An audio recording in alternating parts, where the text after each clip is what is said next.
Panorama group, जो सोचता है वो करता है। भारत की समृद्ध सांस्कृतिक विविधता में कई जनजातियां अपने विशिष्ट इतिहास, परंपराओं और जीवन शैली के साथ मौजूद हैं। इन्हीं में से एक महत्वपूर्ण जनजाति है हो समुदाय, जो मुख्य रूप से झारखंड और ओडिशा के कोल्हान क्षेत्र में निवास करती है। ये जनजाति अपनी अनूठी भाषा, परंपराओं और संघर्षशील इतिहास के लिए जानी जाती है। हो जनजाति का अस्तित्व केवल एक जातीय समूह तक सीमित नहीं है, बल्कि ये एक ऐसी संस्कृति को दर्शाता है जिसने समय के साथ संघर्ष किया, अपनी पहचान को बचाए रखा और आज भी अपने मूल्यों को संरक्षित कर रही है।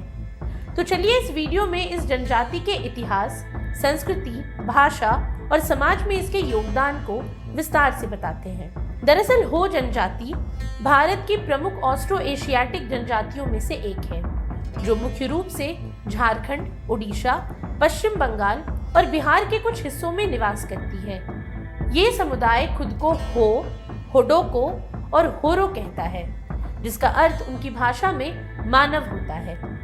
झारखंड में ये संथाल, कुड़ुक और मुंडा के बाद चौथी सबसे बड़ी अनुसूचित जनजाति मानी जाती है। हो जनजाति की अपनी विशिष्ट भाषा है, जिसे हो भाषा कहा जाता है। ये मुंडारी से जुड़े एक ऑस्ट्रो एशियाटिक भाषा है और मुख्य रूप से देवनागरी, लैटिन और वॉरेन सिटी लिपि में लिखी जाती है। इस समुदाय में पारंपरिक त्योहारों का विशेष महत्व है। माघी परब, बा परब और सोहराय इनके प्रमुख पर्व हैं, जिन्हें बड़े हर्षोल्लास के साथ मनाया जाता है।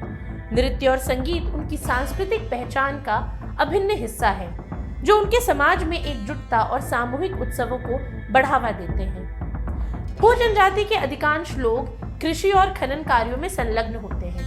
वे मुख्य रूप से पारंपरिक खेती पर निर्भर रहते हैं, लेकिन आधुनिक अर्थव्यवस्था में भी धीरे धीरे अपनी उपस्थिति दर्ज कराई जा रही है। हालांकि अन्य समुदायों की तुलना में इस जनजाति की साक्षरता दर अभी भी काफी कम है। स्थिति को सुधारने के लिए झारखंड सरकार ने जनजातीय शिक्षा को बढ़ावा देने के उद्देश्य से कई योजनाएं चलाईं, ताकि इस समुदाय को मुख्य धारा में लाया जा सके। अब अगर इनके इतिहास की बात करें तो हो जनजाति का इतिहास संघर्षों से भरा रहा। 19वीं सदी में इस समुदाय ने ब्रिटिश हुकूमत के खिलाफ कोल विद्रोह में हिस्सा लिया। इसके बाद 1857 के स्वतंत्रता संग्राम में भी इनका योगदान उल्लेखनीय रहा। ब्रिटिश सरकार ने इन विद्रोहों को दबाने के लिए सैन्य कार्रवाई की, लेकिन इसके बावजूद हो जनजाति अपनी सांस्कृतिक पहचान और पारंपरिक विरासत को बनाए रखने में सफल रही। हो समुदाय मुख्य रूप से सरना धर्म का पालन करता है, जिसमें प्रकृति की पूजा की जाती है।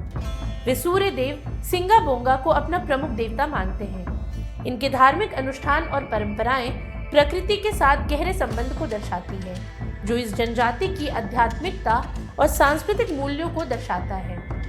अब गौरतलब है कि हो जनजाति भारत की उन प्राचीन जनजातियों में से एक है, जिसने विभिन्न संघर्षों के बावजूद अपनी संस्कृति और पहचान को बनाए रखा। ये समुदाय अपनी भाषा, परंपराओं और धार्मिक मान्यताओं के माध्यम से अपनी विशिष्टता को दर्शाता है। हालांकि आधुनिक समय में शिक्षा, रोजगार और शहरीकरण की चुनौतियां इस समुदाय के सामने नई बाधाएं खड़ी कर रही है, फिर भी ये जनजाति अपनी जड़ों से जुड़े रहने का निरंतर प्रयास कर रही है। सरकार और समाज के सहयोग से हो जनजाति के समग्र विकास को बढ़ावा दिया जा सकता है, जिससे उनकी संस्कृति और विरासत को संरक्षित रखते हुए उन्हें प्रगति की मुख्य धारा से जोड़ा जा सके। आज के लिए इतना ही। ये सामग्री आपके लिए जुटाई थी उर्वशी शेखर ने और वीडियो संयोजन किया था राहुल कुमार ने। ये वीडियो आपको कैसा लगा हमें कमेंट सेक्शन में ज़रूर बताएं और ऐसी तमाम रोचक जानकारियों के लिए बने रहिए न्यूज़ हाट के साथ। और अब तक अगर आपने हमारे YouTube चैनल को सब्सक्राइब नहीं किया तो अभी जाकर करें और Facebook पर हमारे पेज को लाइक और फॉलो करना ना भूलें।